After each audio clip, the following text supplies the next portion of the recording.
So we do want to thank our platinum sponsor, which is Better Impact, for their support. They have been a long-time partner with Alive, and we could not do this work alone. We do it as a community coming together, and Better Impact is a big important part of our community. We do have the hybrid conference every year. So the dates for this year are October 28th and 29th. We are talking about how to turn volunteer engagement into a powerful financial story because the numbers don't just speak, they open doors. We are doing some pre-registration. There's some information gathering. So if you are an organization that is planning to host an in-person conversation, in part of the hybrid conference, you can go check out that link at the Better Impact site to get more information. It'll open in July for individual registration, so that is coming soon. We want to make sure you are saving the date for the National Summit on Volunteer Engagement, which will be March 18th and 20th. I know folks are working on that budget for next year, so make sure you include this to join us in Sacramento, California. This will be the first Alive conference that's in person, focused specifically on volunteer engagement. So whether you're brand new to the profession or you've been doing this for a long time, there will be sessions for all of us. You can continue to get more information, or if you're interested in joining a committee and volunteering, we would love to hear from you. And you can check that out on our live website. We wanted to share some upcoming Academy topics. So in June, we are talking about best buys, so how to master that exit interviews for volunteers. And then in July, we're looking at person and situation approach to skills-based volunteering. So talking about the psychology behind volunteerism. And with that, it is time to turn it over to our presenter, which is Breauna, who's the founder and cause consultant at Connecting the Cause LLC. So Breauna, we are so excited to have you and hear from you. And I'm going to stop sharing so that you can share now and we can get going. Awesome. Thank you, Amy. Thank you, everyone. It's an honor to be here. I'm grateful to be with my people today. I'm going to go ahead and share my screen. There are a couple of ways that we can be connected. Does everyone see Let's Love Our Community? Are we good to go there? Yes, it looks great. Great. Yay. Okay, great. So we're going to be using Menti. You can go to menti.com, menti.com. If you're on your laptop, probably on your phone would maybe work best. And you can follow along and you can use the code 51920840. Once you're in, you can send me some hearts so I know that you are in. Awesome. I see hearts flowing. I see them coming. Great. Yay. Okay. I love Menti because it gives me an opportunity to sort of kind of see where we're at with things that are resonating. So this is what we're going to do today. As you are logging in and utilizing Menti for things that we hear today, that we talk about, that are like, yes, right. Love it. I would love for you to send hearts. So I know exactly where you are. Crystal, the code, no, Kristen, the code is 51920840. It's in the chat now, so you're good to go. menti.com. All right. So we're all going to come on here. Of course, I'm going to still be looking at the chat. So don't feel like you have to log on to Menti. It just gives me a good visual. It gives us a good visual. So if you like some things that you're hearing, that things are resonating, we're going to just tap those hearts. If there are things that come about and it's sort of kind of like a hard truth, like, ouch, ugh, but I needed to hear that, we're going to do the thumbs up. All right. The ouch, but it's a hard truth. Thank you for saying the thing. We're going to do a thumbs up. And then the question mark, I would love for us to interact with that by way of, this is something I haven't thought about before. I would love to explore this further. All right. So the hearts are yes, love it. This resonates. The thumbs up is, that was a hard truth, but thank you for saying that thing. And the question mark is, oh, this is a new learning that's happening. And I would love to explore more. All right. So I am excited to go ahead and get started. So, just a little bit about our time today. I want us to be able to just frame our time. We are going to be talking about different pieces and parts of root cause of work within volunteer opportunities. And so I'm going to read this as you read this to yourself. We believe in community in all its forms. We are connected because we all have a goal to amplify and support community. Not centering community in all we do derails that collective mission and our own. So we must then consistently and fervently ask ourselves, what am I doing to create or carry out that harm? What am I doing to create or carry out that harm that derails that holistic mission of care? What parts of that must I be accountable to for creating that harm? And then lastly, what can I do in my power to repair and rebuild? So I want us to continuously go back to those questions, as we continue on with our time today. What am I doing to create or carry out harm when we're talking about this particular space and time? What parts of that must I be accountable to? And what can I do in my power to repair and rebuild? And so for me, this is very important for me.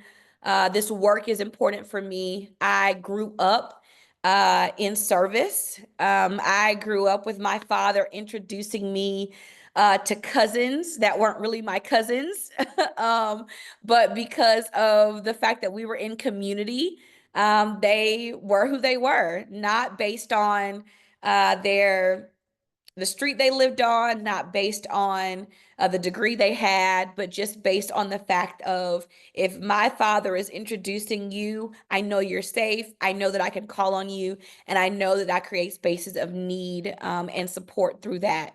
And so when I think about framing our time and really digging deep into this, I want to share I am an AmeriCorps alum. I was an AmeriCorps program director. I have been in specifically volunteer programming for almost the entirety of my career.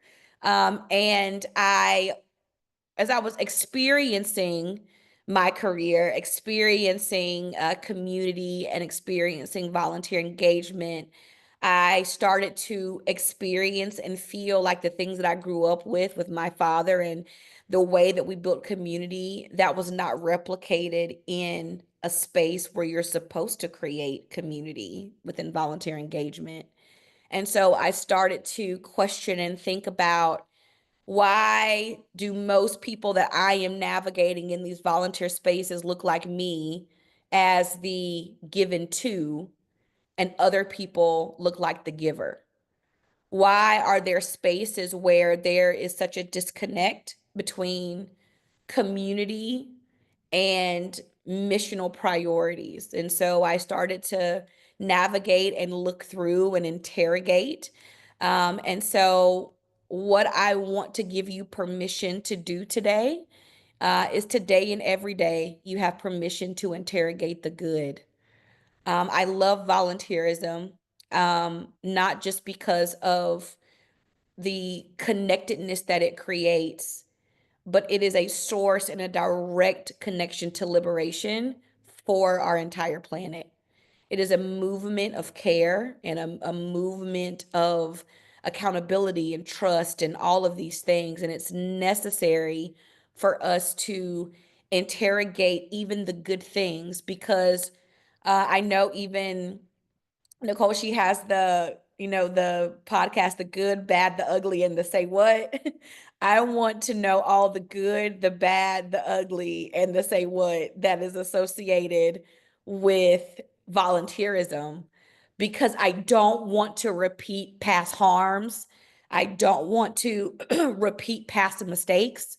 And I want to reimagine a space where we don't separate the giver or the given to. But at any point in time, anyone could wear a hat of this. Anyone could identify as that, right? And so I work to dismantle those barriers, specifically in Black and Brown communities where systems were not created for us to thrive.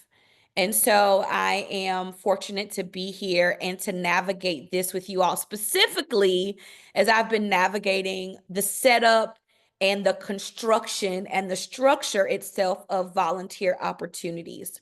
So I'm just going to put this up here. We're going to be talking about a lot of principles and practices around what I call co-dreaming. It is a community-centric approach to really identifying and uprooting harmful traditional practices. We got to start looking at the root causes of why and how formal volunteerism really exists in the first place, and how it may hold harm, white supremacy culture, saviorism in these spaces. And it constantly works towards a now and a future that centers the community as the driver of truth. I remember being a volunteer engager, and there were oftentimes my boss or supervisor would ask me at the end of volunteer sessions, how did it go? Were the volunteers happy? And that was the marker or the metric for which whether or not I did my job well. And I did not want to abide by that metric because on one side, it centers the volunteer and their experience and their opportunity, and it does not necessarily experience the community, its impact, and partnership with their flourishing. And so I worked to flip the script a little bit, even though we're called leaders of volunteers and volunteer managers and volunteer coordinators and social impact folks. At the same time, I want us to really work towards not centering just volunteers, right? But centering the community, its flourishing, because they are worthy of care. They are the justice and seekers, and we don't want to be bound by those barriers of harmful charity. And so what I would love to explore today and to see that even in volunteer opportunities and the construction of those, that we are centering community and their flourishing, and then we are galvanizing volunteers to push that effort, right? And so it's a call to volunteers to center community as well, and not just center volunteers and what may be best for their timing, what may work best for their schedules, but really sort of kind of pull it the other way around. So we're going to talk a lot about that. All of this, folks, is really rooted in dignity. I looked up the Webster's definition for dignity, and it said it was the state or quality of being worthy of honor and respect. I didn't like that much, so I crossed it out. And I came up with sort of kind of my own definition, because that dignity definition is the state of quality of being worthy of honor and respect, right? Are you worthy enough? And so many times in nonprofit spaces, we are using programs and grants and practices to deem who is and who is not worthy of care. And so I want to switch our perspective a little bit today and share that dignity is the inherent worth, right? Already got it, can't give it, right? Dignity is the inherent worth and respect that everything embodies and deserves simply by existing. So when we can look at it from that perspective, we can really start to shift our mindset. If this is not about gatekeeping, this is not about who does and doesn't deserve. This isn't about volunteer opportunity for volunteers to gain an experience versus does this experience create a space of dignity for the community, right? And if we start to think in those ways, then a lot of things can shift in our sector and in our work. when we talk about dignity and what that involves. Here is a quote that I came across when reflecting with a focus group and a volunteer, someone who is engaged with volunteers. They are a community member, and they said this: they come with solutions before they even know our strengths. And I just thought that was really, really profound, because I believe that so many of us, whether you started off grassroots, ground up, creating a volunteer program, or a volunteer engagement strategy, as I like to also say. There's some of us who have inherited a department, or we've gotten a new job and there were volunteer opportunities already there.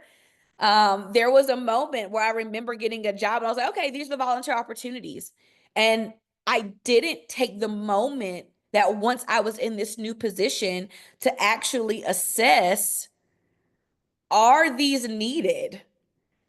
Do they need to have, are we in a new season as an organization? Who has reflected and talked about these opportunities with community members? Is this even what they still need? There have been some organizations that I've consulted with, come across, they've had the same volunteer opportunities for the past 10 years. I don't know if that's effective. I don't know if it's effective if we haven't had the audit of looking, right? And assessing and thinking about, do these things still exist? Do these things still matter? Has the community itself actually changed? Has the way that we approach this topic, this issue, actually changed? And so I think that there is real room for us to pause and not come with solutions before we even know strength. So this is what if y'all have any other thoughts about this, I would love to hear them. There's something about the words or the phrase volunteer opportunity that I want to find a better, more accurate word to center community in volunteer opportunities versus it just being a volunteer opportunity for volunteers. So if you think about it, if there's some musings happening, please let me know. This is what I've sort of kind of grounded in on, is that a volunteer opportunity should be an invitation into community from the community. This is what I know. And so I've sort of kind of started calling volunteer opportunities community invitations. And I think that that's something that's really resonating with me. And it also prompts me to say, if I'm gonna say that this opportunity is a community invitation, then I got to make sure that the community, number one, wants it. Number two, that it's tied to their idea of success, that it's connected to a group of people who have seen this opportunity and or this experience and been like, yeah, this is something that we would love to partner with volunteers on. So I think that there is real a shift that can be made to really think about volunteer opportunities as you being invited, or volunteers being invited into a space where good is already being done and they're partnering with the good that is already existing, and we're inviting you to partner with us, right, to continue the good work. And so I would love to hear if you all have thoughts around that as we continue with our conversation.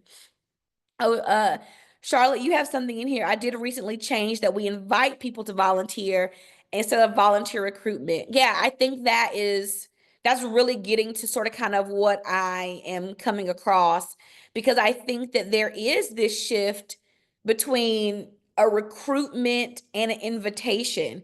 Invitation is, you know, I'm going off script here, but so bear with me. But I'm thinking about this. I recently had a brunch thing at my house, and I had a friend who said, hey, I have this cousin who's going to be in town, can they also come? Right. And I think it's interesting that when I think about that, I also think about a nonprofit or a volunteer engager, leader of volunteers. You're sort of kind of the person who's hopefully already been invited, right, to the brunch or already been invited to the party, right? And if some volunteers come to you and say, hey, I want to be invited too, then being able to for you to brokerage and be like, hey, community folks, we got somebody coming in, what you think? And so I think that there is this deep connection between this almost cyclical, right? Of I felt such a heaviness sometimes of being a volunteer engager and a leader of volunteers and wanting to ensure that I was not a pathway or gateway for harm to happen by inviting volunteers or community groups or folks in the work that we're doing, and then them not have a deep understanding of what we're all about and a asset-based liberatory-based understanding of what the community was doing and how we were connecting. And so I think that's a real something we should think about. I also see here I like invitation. The word opportunity bothers me as well. It does not sound collaborative or inclusive in the work of change or support. I love that. I'm gonna try to pronounce your name, Luchin. If you could go off mute, you could like be able to help me out. But yes, thank you so much for this. Yeah, the word opportunity. I'm navigating it. It doesn't sound collaborative. It sounds like we're producing something for volunteers to have an experience. LaShawn, thank you so much. Thank you. Thank you. This is good. Good, good. So here's the diagram. I like mental models, diagrams that I want to share. When we first started to think about volunteer opportunities, I scoured the internet, folks, and I was like, what are people saying is the first step to creating a volunteer opportunity? And the first thing that popped up was needs assessment, needs assessment, needs assessment. Put some hearts if you see like this is the first thing that you're supposed to do. Yep, I've heard that too. I've seen it. Needs assessment, needs assessment. And then based on some form or type of needs assessment, you then get to the volunteer opportunity. And then based on the opportunity, you then create the resources for the opportunity. What are the tools that we need? Do we need technology? Do we need practical tools? What does their recruitment look like? How are we going to do background checks? Are background checks needed for this volunteer opportunity or not? And what is the marketing for this? What's the role descriptions? What does that look like? And as I look at this model and I match it up against community-centric volunteerism or co-dreaming, this is a little bit opposite of what we want to think through. Because number one, where is the community situated in this model? The community is situated over there in the needs, right? We only want you to tell us what the needs are, and we only want you to let us know what's missing. What are the gaps? What are the gaps that we can feel, right? And so I think when we think about, those particular instances of where we position community, and where we position those that we're walking alongside and serving, we can place them in this box of, I only know you based off of your need. I only know you based off of the things that you need from us, right? And then based on that volunteer opportunity, we then create the recruitment, the background check, the resources, and all of that.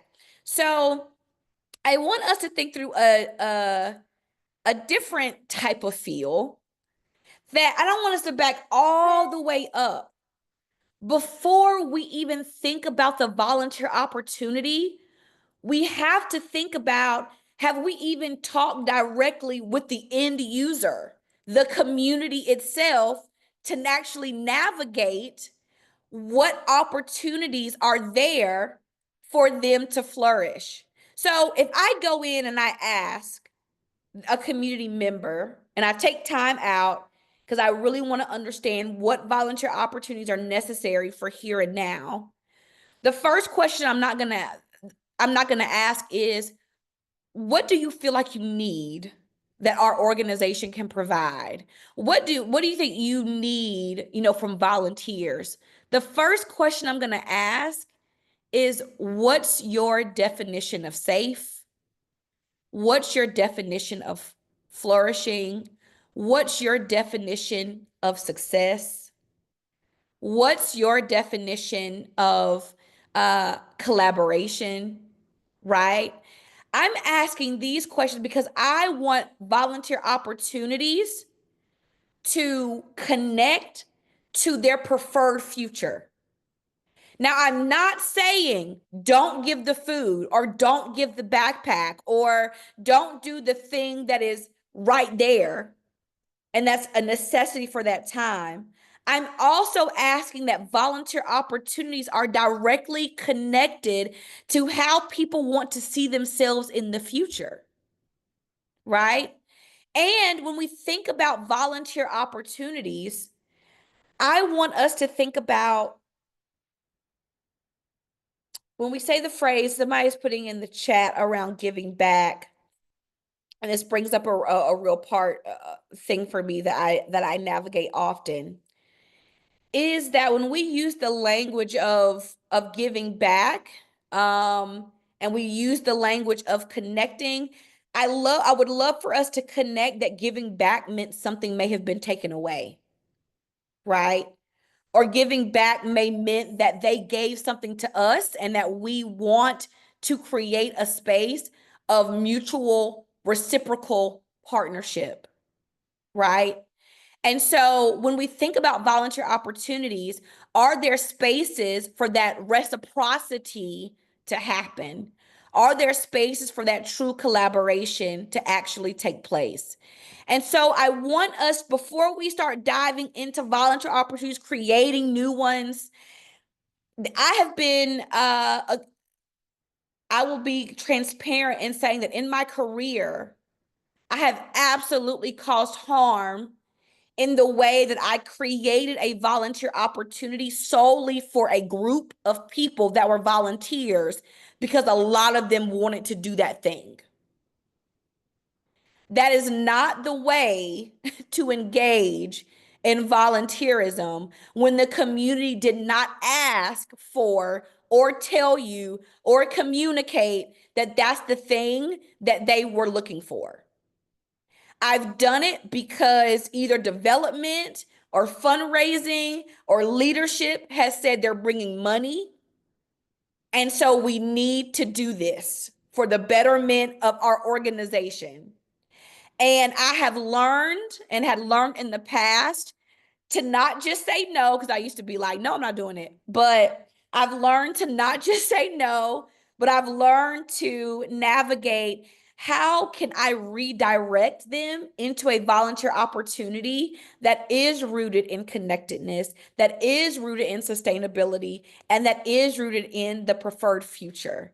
And if they are not willing to be able to be a part of that process, then they may not be the right volunteers for that particular community, for those particular clients.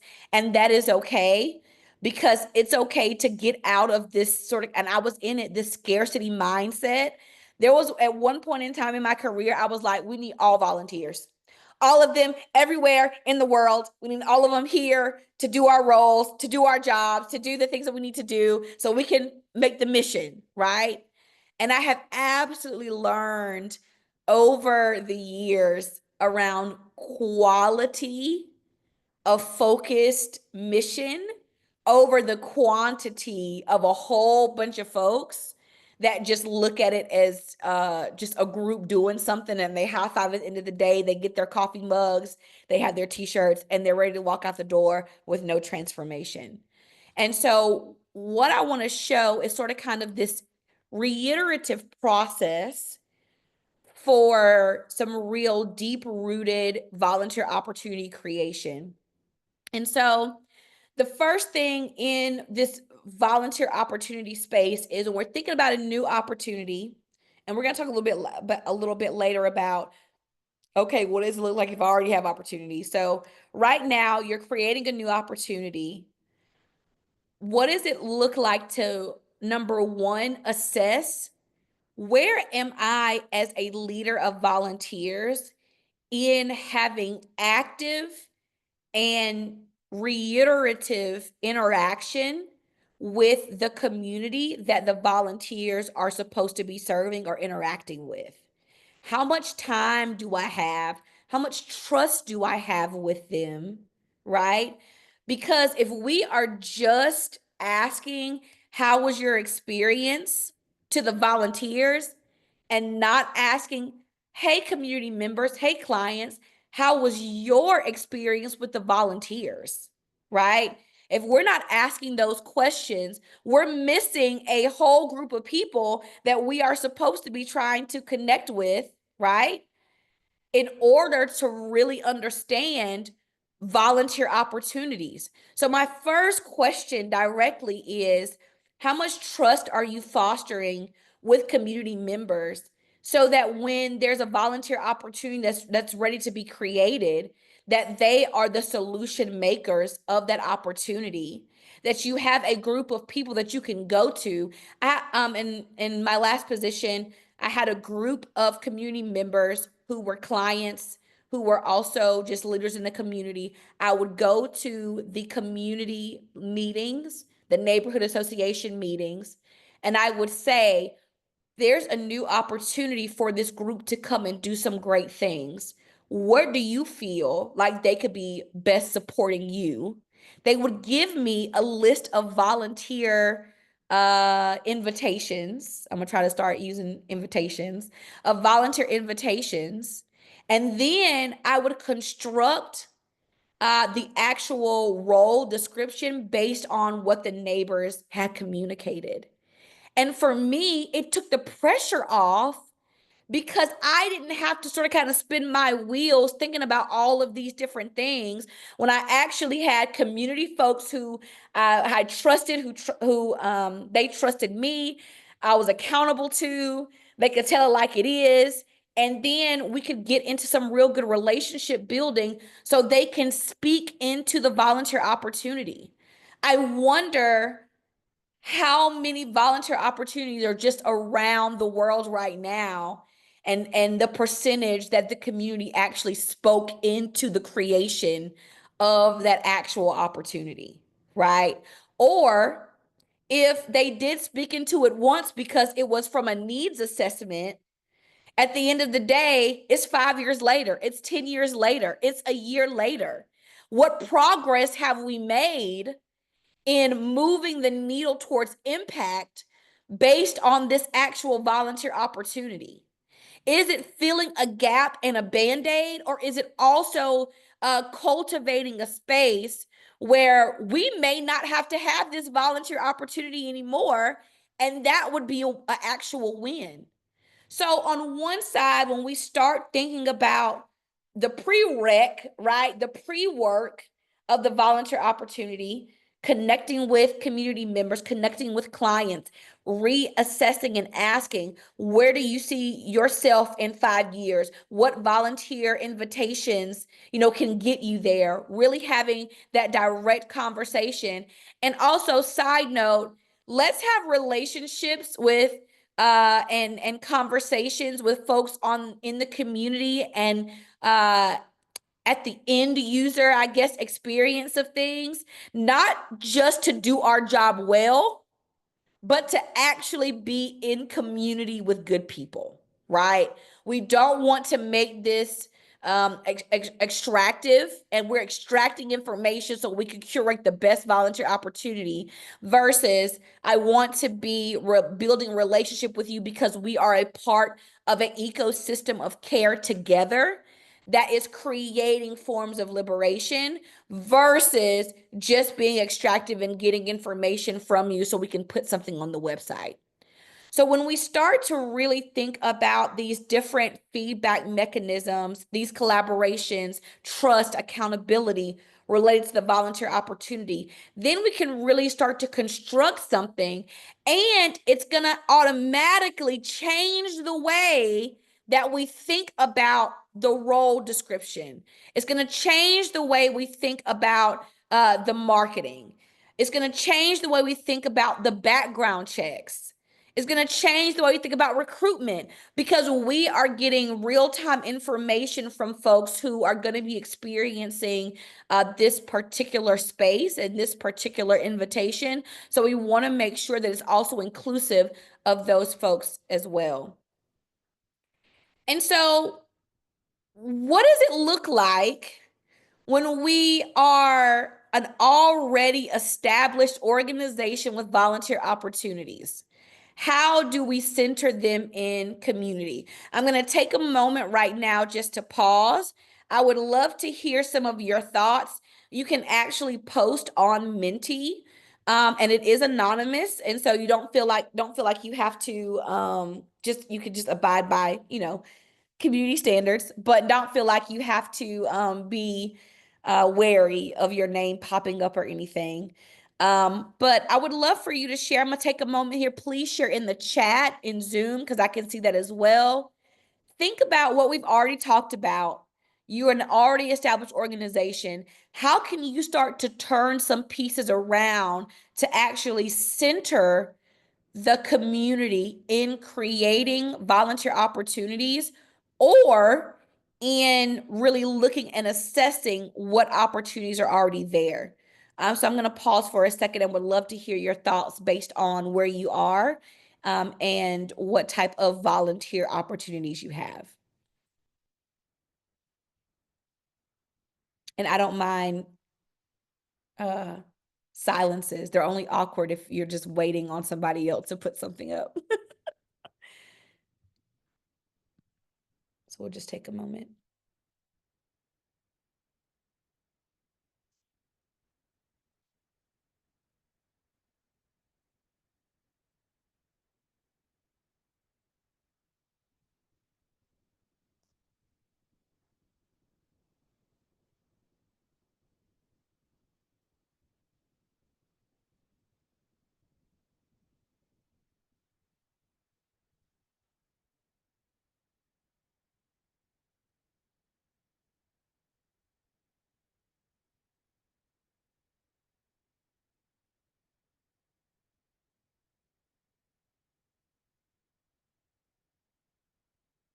All right, awesome. We have some coming up. I have a very competitive program, so we even consider time of day of when things open up. Yeah, that's a really good point. I think that's important. Um, Here we are struggling with this and balancing the need to fill volunteer spots and ensuring we are actually getting volunteers from the community we are working in. We need to invest time in target marketing. Oh yeah, that's incredible. I think that's really important, as we talk about community centrism and really investing that time and energy in getting the right people for the right thing, putting the right positions on the bus to keep it moving. I think that's incredibly important. Thank you for sharing that. Our org as a whole has a long way to go in building authentic community connections. It makes it more difficult for me to do the same, if that makes sense. Yes, yes, yes. It's I have a sometimes this existential crisis, because a lot of my work is based in with leaders of volunteers, with also realizing that they are a part of other structures and other departments and of other leadership that can hinder or promote a lot of this. And so that's why one of the questions at the framing our time is something that I constantly have to go over is what's in my power to repair and rebuild. And that's what I sort of kind of settle in as I'm also navigating the different things that are pressuring me in. So that's really insightful and really important. Someone said I need to go back and make sure these opportunities are even relevant. Thank you for sharing that. They may need some revision. They may need an update in position description. And oftentimes I remember anytime I would update the position description, it would be because something the volunteer said or something my senior leadership team wanted to do. And I don't know often, if any, that I changed the position description based on the fact that I had community members speaking into it. So thank you for sharing that. Constantly reevaluating instead of sticking with the way things have been historically. Yes, absolutely. At the organization where I work, we only have one community-focused volunteer opportunity, even though we offer more than 20 in total. Thank you for sharing that. Wow. Um, and I wonder, even thinking about those 20 in total, what does accountability to community even look like, right? Like in that space. And what are those 20 doing? Is it for the mission? Is it for stakeholders? Thank you for sharing that. That's real. Uh, take a second look at your current opportunities and reevaluate. Absolutely. Starts with being willing to hear that we need to grow. Thank you for saying the thing out loud.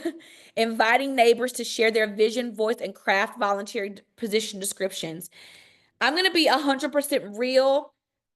When I have consulted organizations on some of these very things, that one of the biggest barriers to community centricness, into co-dreaming, and into even speaking into volunteer opportunity is the fact that a lot of leaders don't believe that neighbors have the capacity to speak into solutions. And so they don't ask because there is this bias that's there of, because I've been a practitioner, because I've been in this work, because I don't have volunteer programs work, because I'm an executive director, I know how this is supposed to be. And so it creates, once again, this us versus them. So you just saying, being willing to hear what we need to grow is huge. And thank you for saying that. I need and want to do more community outreach to assess how we can improve volunteer opportunities from a client perspective. What opportunities am I missing that can make a big difference for clients? Oh, great thinking, great thought processes. Yes, being in the community. I challenge each of us, regardless of where you are, if you do remote, if you're in a different state, take a trip. I challenge all of us that it's just as important to sit at the feet of community members who are the given to, based off of the volunteer invitation or the experience, to sit down and talk with them and build relationship and be able to connect. As much as you are connecting with volunteers, I know your schedule's up to here, your priorities are up to here. We are all brimming with all of the things that are going on. But if we're not doing the work of thinking about, talking to, and hearing community and letting that shape what we do, we are not doing the work. We are just creating spaces for transaction to happen and transpire. So I want all of us to, I'm making a declaration of a challenge to be able to be in a space where we have the opportunity, if it's once a month, if you could do more than that, just being in a space of talking to the right folks, right? I'm almost wrapping this up. I'm a volunteer. I'm at a volunteer center in Sherwood Park, Alberta, Canada. We work with local groups to help them improve their volunteer experiences and promote their needs to the larger communities. Awesome. We aim to complete an hour-long one-to-one conversation with each volunteer and each person who uses our services. I love that. And I would love to see like what the intersection is of what the volunteer is saying versus the people who are using the services and what can be created out of that. Taking a real look, someone said it at taking a real look at what we are asking everyone to the table are really asking everyone to be involved. Absolutely. We're working to make sure the needs we see are the actual needs of community. Also, that our volunteers are from within the community they will be serving. We say, what are you asking for as a way of reframing what is needed? I love that. I think that's a great, great reframe. And lastly, we work with people with severe special needs. So trying to figure out ways to create a community-led space with a population that may not be able to advocate for themselves in a typical way. I love that. Being able to even think through that and navigate through that is the first step of really reshaping. So it's not this top-down hierarchical approach. Thank you all so, so much. I'm going to look. Is there any in the chat? Okay, none in the chat. Thank you, thank you, thank you. I want to just lay out some things you've already said, just to affirm. And then we'll open it up for any Q&A that you may have. So number one, what's already happening? One of the things I did during a stint in being in a position of being a leader of volunteers is that I did a gifts assessment to folks who were clients of ours. And I wanted to know what their gifts and their talents and their experiences were and how they wanted to connect to the organization, just not as a client, but as someone who was a part of community. Clients can also be volunteers in different ways. And so what's already happening in community can, number one, mean being able to assess. I came across, instead of a needs assessment, I came across a idea of joy mapping that I think was really cool. And joy mapping is what gives you joy, what are your gifts, what are things that you want to see in your community, and then using those to create spaces of volunteer opportunities, where I thought was incredible. Really thinking about what strengths exist within the community that we can amplify to volunteers and that we can create spaces around. One of the things that I saw a couple of weeks ago is there was a community ran garden that was not connected to a formal organization. It was a group of community folks that got together who wanted to create this garden. A nonprofit across the way wanted to engage in community. So instead of creating their own volunteer opportunity for that exact same thing, they actually showed them, hey, this is something that's already going on in the community. We would love to partner with this already created garden, and we will recruit volunteers for that garden. And so I think that that's an incredible way of answering this question of what's already happening and amplifying gifts and skills for something that's already good. Community center collaboration, plenty of you brought this up already. One thing I want to really speak to, are we collaborating with community members to develop volunteer opportunities that actually support the solutions the community has outlined?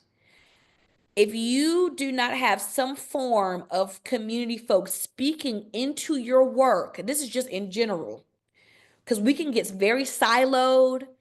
A lot of times we are one person shows, trying to run things, trying to navigate things with little or no support.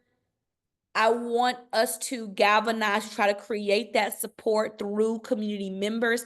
Even better if you could get community members and great volunteers together to start thinking about things together for the forward movement of the volunteer engagement and the volunteer engagement strategy.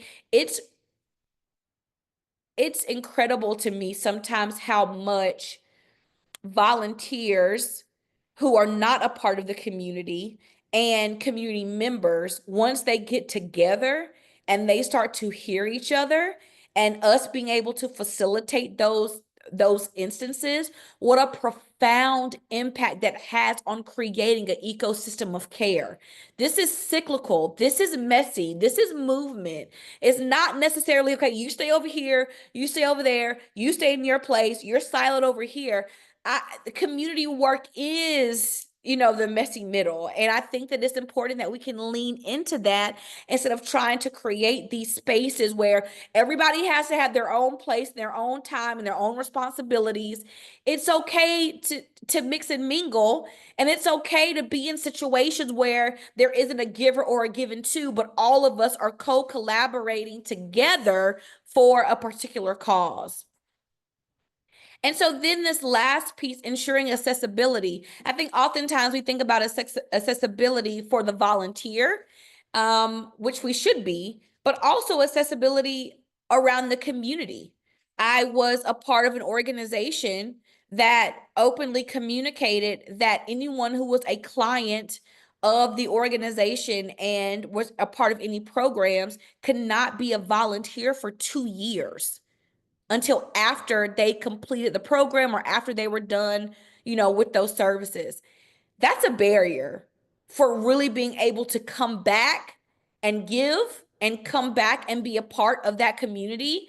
There's an open conversation of, hey, you can't be a part of this until you're completely disconnected from this. So, how can we ensure accessibility in these community invitations that not only are we seeking community input, but we want community members to be a part of these volunteer invitations and opportunities. And it's not just them being the end users, but making sure there is an opportunity to engage all volunteers, friends, neighbors, community members in the work. And so as we think about this reflection, I want you, we're not going to go through this because I want to open up time for Q&A, but I want to think through how can we establish and maintain trust. That's where I want us to start with the community being served throughout the volunteer experience. That's what I want us to continue to think through. And I want us to start with one volunteer opportunity. Look at the volunteer opportunity, say, is this still a thing? Who is affirming that this is still necessary, right? What does it accomplish from a co-dreaming perspective? And number 4, who needs to speak into the progression of this opportunity? So who needs to speak into the next phase? How do we make this volunteer opportunity bigger, better, greater? And when I say bigger, better, I mean deeper. I mean more connected. I mean more connected to community, right? So I wanted to start with one volunteer opportunity as a call to action and really think about where does this fit in the larger space of community centrism and a part of co-dreaming. And so they're going to drop it in the chat, I believe, but all of this is based on, I have a workbook that's entitled Designing for Dignity, specifically around co-creating volunteer opportunities.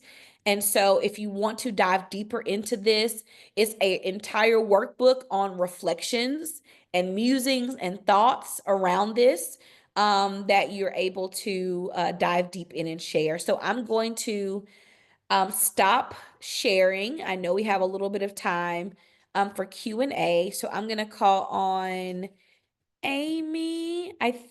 I think we have a question in Q&A. Yeah, we had a question about the slides and having those available afterwards. And so we have those. I said we could also work with you to capture those mentee responses because there were some really great ones in there as well. So Yeah, absolutely. Awesome, awesome. okay, so the next one coming in. How do you approach reevaluating current volunteer opportunities and creating new volunteer opportunities when you are not the final decision maker? How can you get others on board? Oh, that is really, really good. So one of the things that, because I have also been through this particular thought and been through this particular situation, one of the things that actually ended up really helping me sort of kind of make the case was the fact that I had built trust and connection with the community leaders and with those folks who were the end users of these volunteer opportunities. And they were the ones directly telling me that this doesn't work or that this isn't the right way. And so the fact that they are informing really helped me build the conversation with the folks who were the final decision makers. And also, they were willing and open to also having conversations with them, which I feel like was really incredible. I know that's not always the case, but it was really incredible to be able to have that for that particular conversation, and the fact that those were written down, almost like a qualitative report to be able to share. And so I think it's really important to get those folks that are on board, because then what the final decision maker is literally going to have to grapple with is, we are going to just keep it for the sake of keeping it. And we're actually going to be going against community wishes and community standards if we don't do this thing. And so that's something that they would have to grapple with. And that was a question that I actually posed to, well, at that time it was a senior leader in advancement who was in marketing, that I had, that they were the final decision makers about the opportunities. And so that was something that really helped me, is to get the right people on my side to be able to have that influence. So I hope that helped. That's awesome.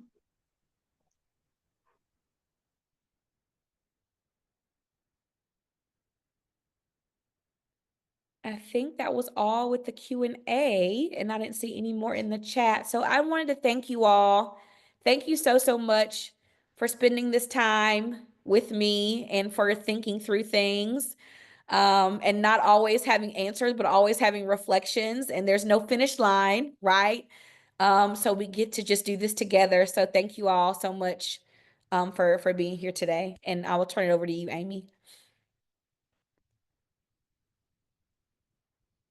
Oh, you're on mute. Oh, well, there we go. Thank you so much. This was an amazing presentation. I really enjoyed listening to your thoughts and just sitting here going, yeah, yeah, yeah. So we're so thankful to have you with us today. If you all, as attendees, would obviously share your love in the chat like you're doing, and then also give us your thoughts as well on our live academies. We always love getting your input, your feedback. You are part of helping us plan these. And if you are interested in getting involved with volunteering, please join us, send some emails, some feedback back to us as well. If you are not a member and you're looking to join Alive, we've got several different membership opportunities, including a pay what you can for individuals. So if you are not already connected to this community, we would love to have you join us. Okay, I think that's all for us today. I love seeing all of the responses come in on the chat. Thank you so much, and we hope to see you all next month. So thank you, everyone.